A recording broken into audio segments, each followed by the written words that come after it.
Hello everyone, this is Tom Fox. I would like to welcome you to the Sunday Book Review. The Sunday Book Review is the series where I discuss books which impact the compliance practitioner, the legal professional, and the business professional. I hope you will enjoy this episode. April 12, 2020, the William S. Burroughs edition. We take things in a very different direction today as we look at 4 books by William S. Burroughs. In view of the current insanity and craziness of the coronavirus crisis, I thought this would be a great time to review some recent Burroughs books. First up, William S. Burroughs, Cutting Up the Century, edited by Joan Hawkins and Henry Alexander Wermer-Colan. This is the definitive book on Burroughs' overarching cut-up project and its relevance to the American 20th century. Burroughs' Nova trilogy remains the best known of his textual cut-up creations, but he committed more than a decade of his life to searching out multimedia for use in works of collage. By cutting up, folding in, and splicing together newspapers, magazines, and other written materials, he created an eclectic and wide-ranging counterculture archive. This collection includes previously unpublished work by Burroughs, such as cut-ups of work written by his son, cut-ups in critical response to his own work, collages on the Vietnam War, Watergate scandal, and excerpts. It is a very odd book. Next up, William S. Burroughs and the Cult of Rock and Roll by Casey Ray.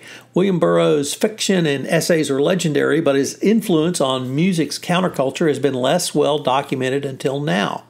Examining how one of America's most controversial literary figures altered the destiny of many notable and varied musicians, this book reveals the transformations in music history that can be traced directly to Burroughs. The author brings to life Burroughs' parallel rise to fame among daring musicians of the 60s, 70s, and 80s when it became a rite of passage to hang out with the author or to experiment in his cut-up techniques, something the Beatles and bands such as Radiohead did.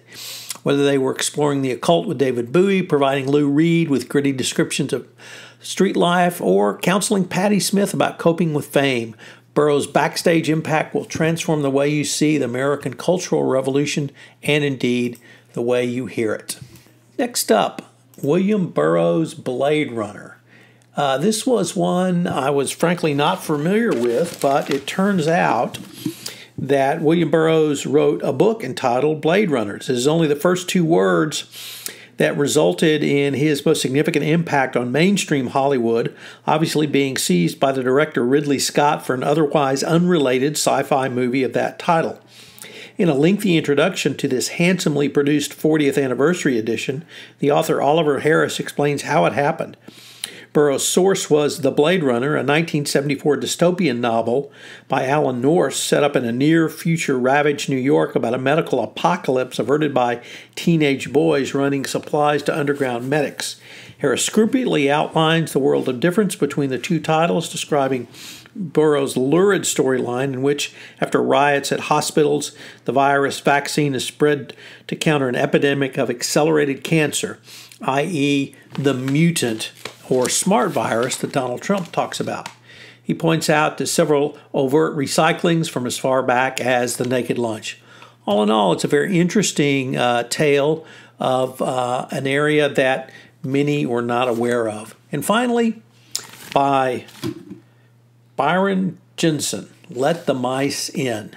Gysin was an acolyte of William S. Burroughs, and this book talks about Burroughs' influence on his work and how the cut-up counterculture really led many of the ideas that are talked about in the book Cutting Up the Century. So it's a great way to tie it all together.